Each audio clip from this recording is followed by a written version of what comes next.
Hey guys and gals, I just want to say something real quick before the video starts. Thank you everybody that recently subscribed. I know that my channel is not super big, but it is really cool to see the growth that it's been having lately. And I read all your guys' comments and they really just make my day. Anyways, I'm gonna go ahead and let the stories take place now. Okay, yeah, alright, bye.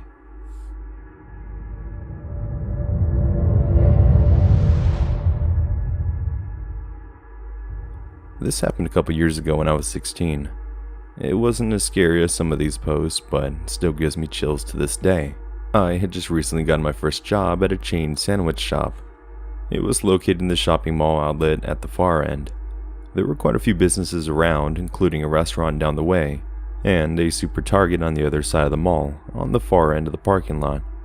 My parents were always super protective and taught me at a young age to be aware of my surroundings, and to protect myself, and rarely even let me walk alone to begin with. On this particular day, I had left my phone at home because I wasn't allowed to have it at work, and had a daily time limit on it anyways. Thanks, Mom. I had ended up finishing up my shift early, and my mom was still shopping at the Target, so told me to go ahead and walk over to meet her. I began walking towards the Target and had to wait for passing cars. One silver car stopped and let me cross. I smiled and waved thank you, and the man in the car did the same, and turned on the street going the direction I was walking. I didn't think anything of it, as it was a relatively busy parking lot, and most of the shops are over on the other side by the Target. A minute or two goes by and I spot the same car, now driving in the opposite direction towards me. I make a mental note, but think I'm just overreacting. That is until he turns back around. At this point, I'm concerned and notice I'm now at a part of the mall that's a little less crowded, with a more empty parking lot. I get this uneasy feeling in my stomach that he's following me, and to test my hypothesis, I switch my direction. Instead of heading towards the Target, I walk towards the restaurant. The car immediately turns into the parking lot. I switch into freak-out mode and speed walk to the front doors. In my time of panic, I didn't realize that the parking lot of the restaurant was completely empty. I pull on the doors, and they're locked. They were apparently closed on Sundays. At this point, the man in the gray car was parked in the lot in front of the restaurant watching me. The way he was parked, I would have had to pass his car to go back on the path I originally was on. I stand there for a moment pretending not to notice and think about what to do next. I obviously don't want to walk any closer to the car than I already was. I decide to cut through the side shrubbery on the restaurant and head towards the closest shop I could find. The gray car comes out of the parking lot, still following me, and I bolt into the dollar store across from the restaurant. I see the gray car park and I walk up to one of the cashiers and explain what happened, and ask if I can use her phone to speak to my mother. She says of course and tells me to stay in here until my mom comes to get me. I call my mom and tell her about the car, and she of course freaks out. By this time, I think the man in the car caught on, because he eventually backs out and leaves. My mom shows up and thanks the cashier lady, and we drive to the Target. Aside from us both being shaken up, we were okay. It definitely ruined me from walking alone again. Now that I'm an adult and live on my own, I carry pepper spray and a pocket knife anywhere I go, just in case. I rarely walk anywhere unless I'm with someone, or it's only a few minutes away. It still scares me today to think of what could have happened, or what the man's intentions were. So to the man in the gray car, let's not meet again.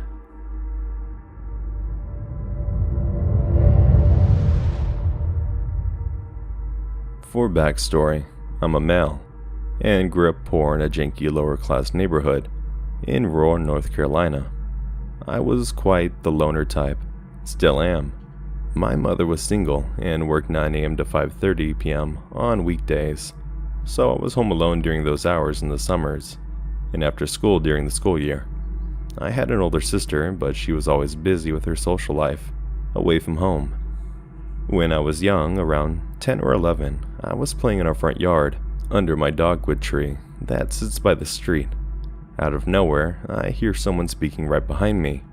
Startled, I turn around to see a much older teen. 18 or so, that I've never seen before, standing literally 2 feet from me. I wasn't big on conversation, even with people I knew, so the fact that this guy was a stranger had me super stoic. He started asking me random things like, "Do you got a Nintendo?" and "What kind of cartridges do you got?" Uncomfortable, I made up an excuse to leave and ran back to the house. A few days later, I was in the kitchen getting a cup of juice after school. I reached into the fridge, grabbed the grape juice carton, and barely had it out of the fridge when I heard the door handle of the back door jiggle. The back door was 8 feet away from me, and it was located in the kitchen besides the washing machine. I started pouring the juice into my cup when suddenly the door swings open, and standing there staring at me in the doorway is the strange guy from a few days earlier. Knife in hand, we were both frozen, me in fear and him slightly surprised to see someone in the house. We locked eyes for what felt like minutes, but was only a few seconds. Long enough for me to overfill my cup, until the juice started flooding out onto the counter. Just as quickly as he had opened the door, he turned to head back outside and slammed the door behind him. No words were exchanged. I watched him casually walk past the kitchen window and back to the street. Fast forward a little while to when my family had returned home from church on a Sunday afternoon. Nothing was obvious at first, but we had been home for a bit. My sister discovered that the back of her bedroom was cracked open, and the screen had been cut. To make this shorter, some items were stolen from my house, including jewelry, my bike, and not my Nintendo, but the AC adapter for my Nintendo, just so I wouldn't be able to play it anymore. My mom called the cops, and I was able to find a picture of the stranger in my older sister's high school yearbook. Turns out, he was wanted for stealing equipment from an office building in town, as well as a string of other crimes including assault. It took a while, probably 6 months, but the cops actually came back to our house and returned one of my mom's rings and my Nintendo power cable. I know the story isn't the scariest, but as a little kid, it was terrifying. I slept with a glass bottle against the door for months after that.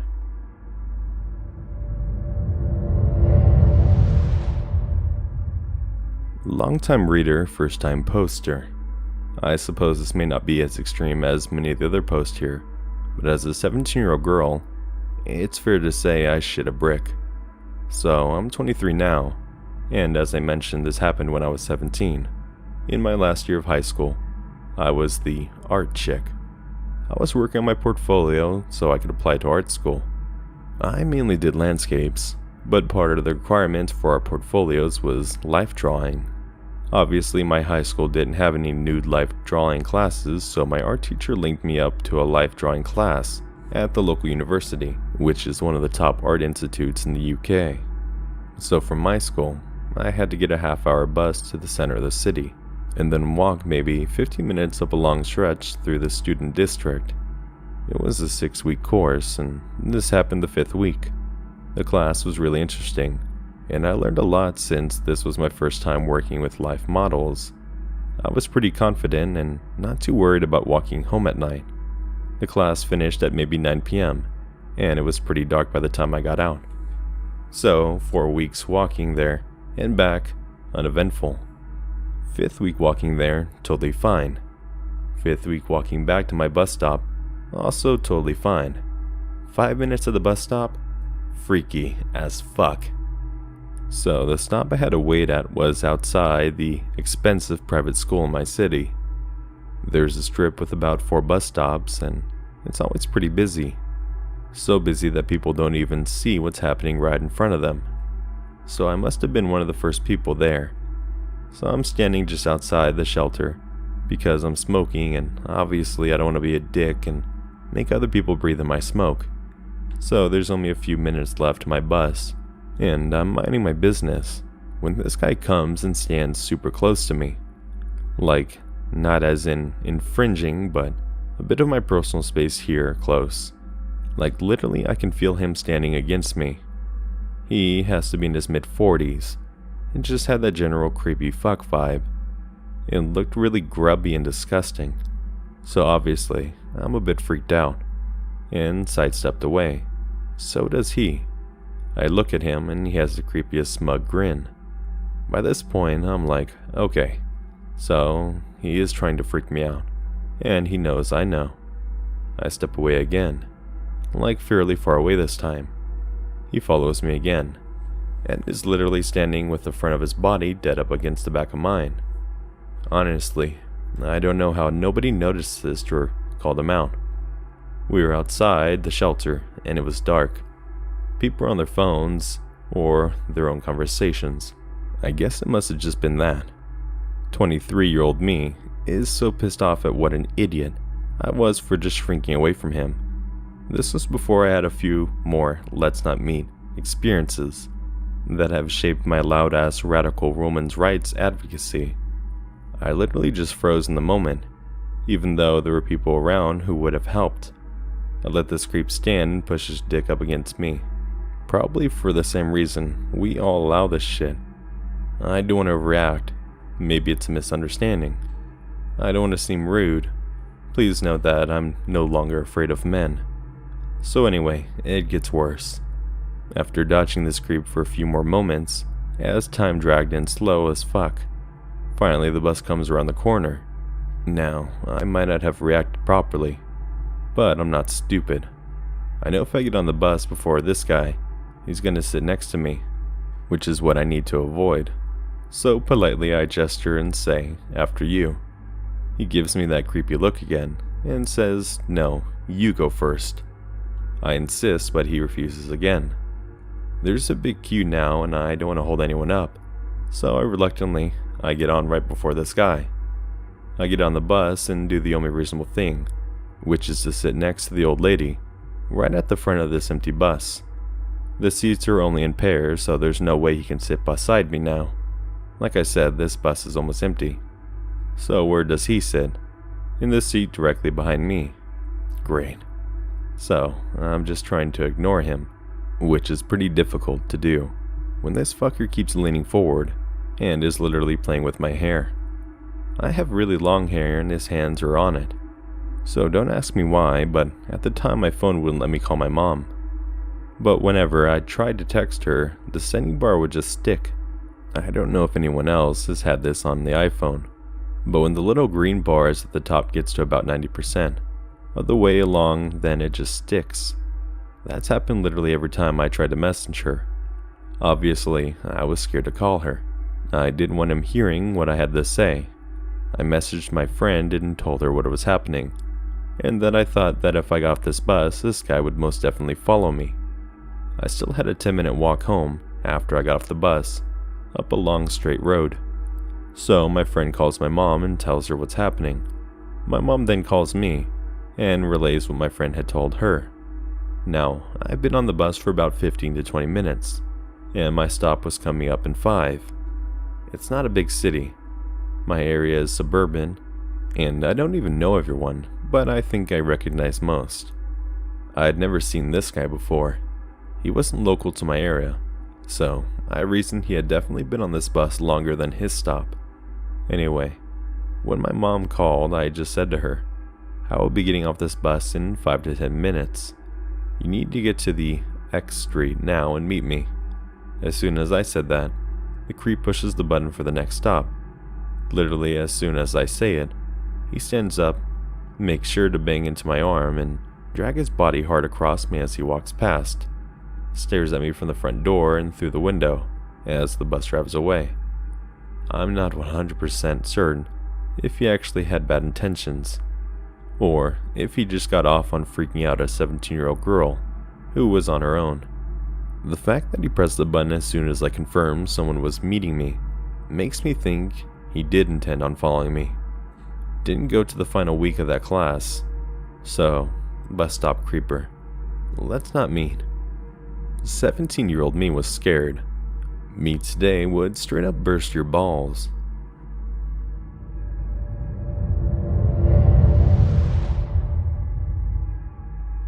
Well, first this needs some explanation. When I was 10 years old, I had 2 good friends. One for whom is already a good friend of mine. We used to come out nearly every afternoon, but since we live in a rural area, there wasn't too many people or places to go. Since we all love animals, our hobby was giving food to every single animal out there. Of course, we gave them healthy things, and also clearing their water supply if they had one. Here, it's common for people to leave their horses and donkeys in the countryside, without any walls or these kinds of stuff. One day in summer, we went out pretty late, for what we were used to, like 9:30 p.m. Daylight in summer stays up to 10:30. We loved a donkey who was very friendly with us, but we always went for him last, since we had to crosswalk a river, which was so damn deep and fortunately dry. Well, that day, I had to stay with the backpacks while they were going to cross. After that, I would have to throw them to my friends and then cross myself. But while I was nearly going down, someone yells at me. He was a man, probably not too old, but intimidating as fuck. Creepy man says, "Hey, come here." He was driving a white van, alone in the middle of nothing. Me, barely managed to say hello. I'm too shy. Creepy man, "Are you alone?" Me, "No." I'd turn around, but of course they were all hidden.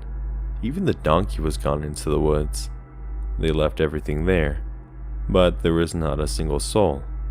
Creepy man, "Where do you live?" At this point, I was so scared that in my mind, it was better not to tell the truth. So I set a direction just at the end of the path, not too far away. Creepy man, "You shouldn't be here alone. Come, I'll take you home." Me, "I have things to do." He seemed to see the backpacks. Creepy man, "You can carry them. There's lots of space here." After some more scary moments, one of my friends decided to go out and call me. He said bye and drove away. I preferred to think that the man was just a nice guy in an unfortunate situation. I saw him sometimes in the same path and he always smiled at me, but it was too scary for me. As much, I tried to hide every time I saw that white van.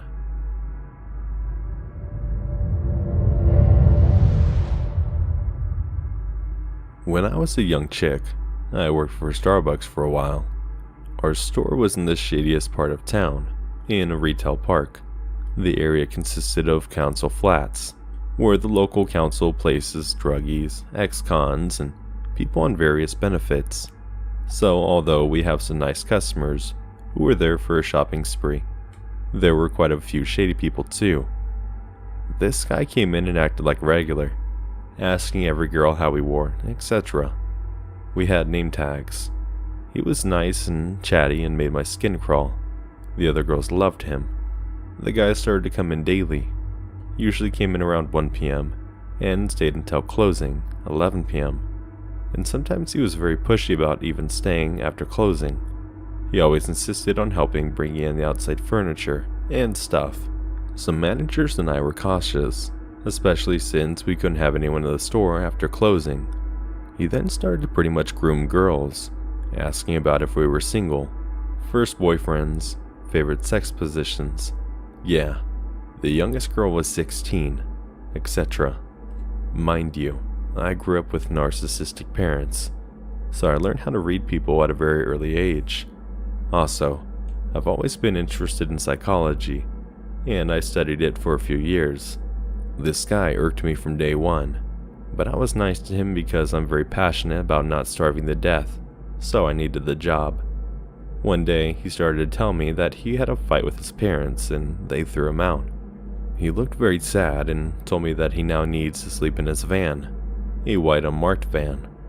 However, since he knows I'm closing that day, he'd love to take me home with his car because it's not the nicest neighborhood. I almost laughed. This was such a textbook way to abduct young women.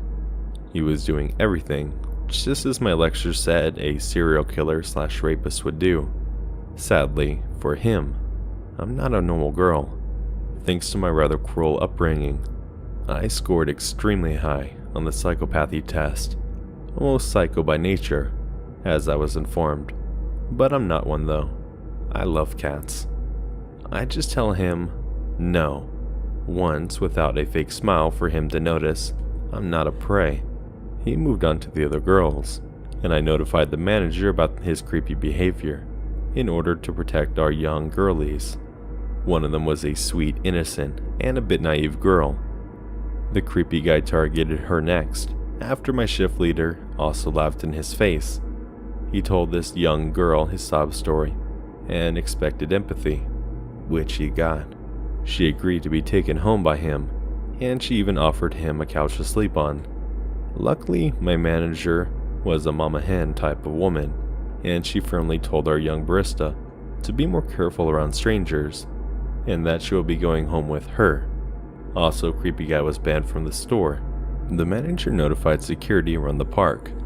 I'm afraid I don't have a happy ending to this story. All I know, that the police were later involved. Somehow he disappeared from the area. So creepy Starbucks guy, who were after young innocent girls. Let's not meet again.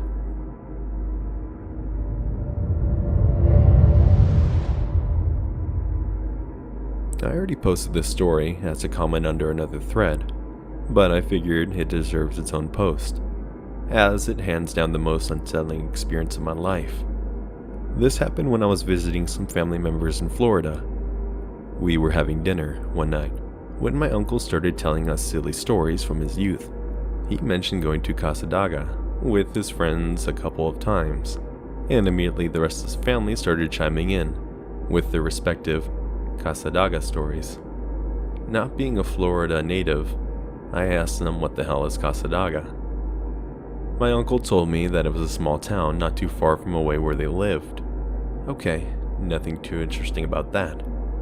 Then he told me that it has a reputation for being the psychic capital of the world, and that he and his friends would go there in high school, because there was a rumor that it was haunted. Being a lover of all things creepy and paranormal, I immediately wanted to go and see what all the fuss was about. My uncle, being up for anything, agreed to take me. Mind you, we had just finished dinner, so this was around 9 p.m. My uncle, myself, and 2 other family members got in his truck and started driving there. After about an hour of driving, we turned onto a narrow gravel road. There were absolutely no lights on this road. This happened during the summer of 2016, when that whole crazy clown craze was going on. So when we found ourselves in complete darkness, in the middle of nowhere, all I could think of was some freak in a clown costume jumping out and scaring us. We passed a lot of houses as we were driving, none of which had any lights on. Granted, it was almost 11 p.m. at this point, but I found it hard to believe that no one had any lights on in their house. It definitely added an eerie atmosphere. We finally made it to the hotel without any clown interference, to my delight. It was the only building that had any lights on. For clarification, we weren't planning on staying at the hotel. My uncle just wanted to show me around and maybe talk to the locals a bit. 12, we parked in the tiny parking lot in front of the entrance and got out of the car. I'm not sure what compelled us to do so, but we all left our respective car doors open. We walked up to the hotel and started looking inside. The lights were on, but there was no one inside. I found this odd because we were all potential customers, and I was expecting someone to come out and greet us. As we're all standing by the entrance, a silver car pulled up to the parking lot. It slowed down in front of us, and suddenly a man stuck his head out the window. "You're going to regret this," he yelled and drove off. Not a word was exchanged between my family members and I. Within a split second, we booked it back to the car.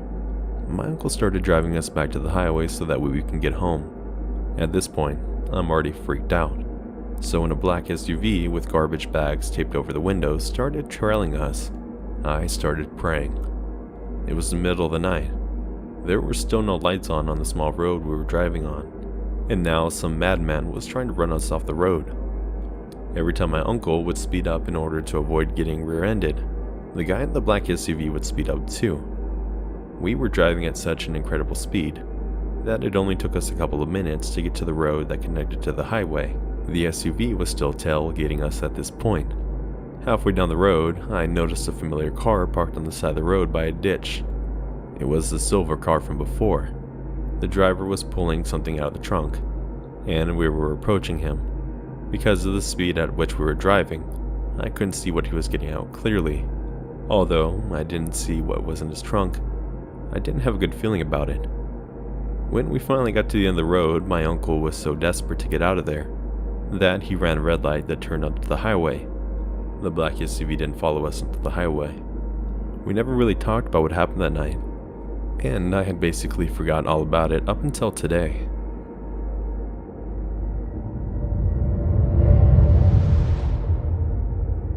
I wrote this a few months back in response to a post asking for times people felt like they had to get the fuck out, ASAP.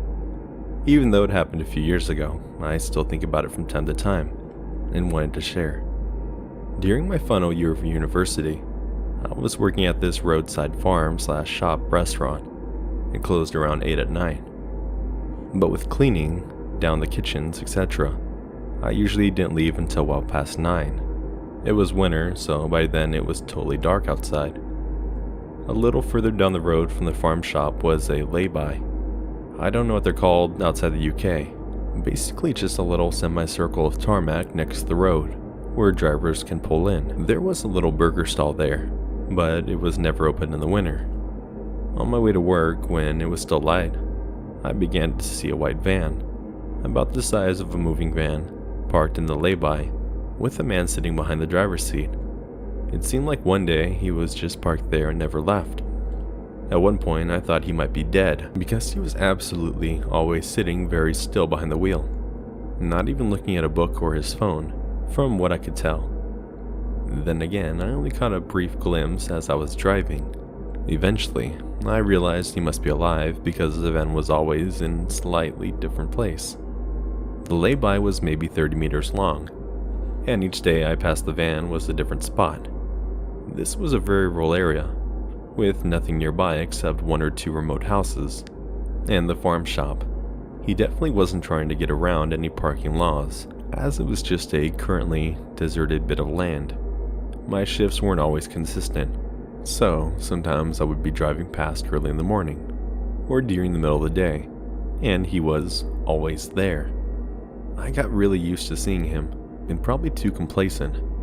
I was a smoker at the time, and loved to unwind as soon as possible after work with a cigarette.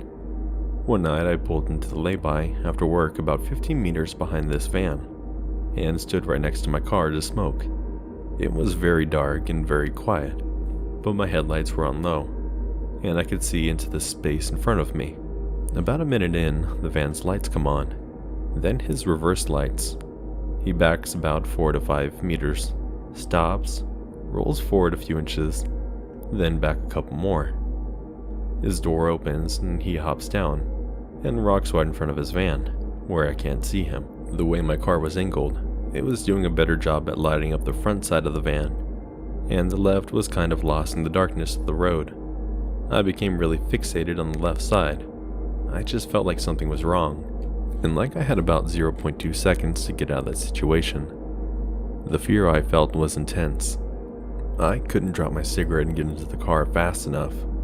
It probably took 3 seconds top, but it felt like I was moving through water. I managed to drive away. The van and driver stayed there for a week or so more, always sitting. When he disappeared, I felt relief, but on my way home from work another time, I spotted the van in an escape route at the bottom of a hill. I drove down on my way home from work. Eventually, I moved away and didn't see him again. It's really hard to describe the fear that man gave me. Every time I caught sight of him through his windshield after that near encounter, I still have so many questions, but I don't mind living in a mystery just to avoid seeing that man again.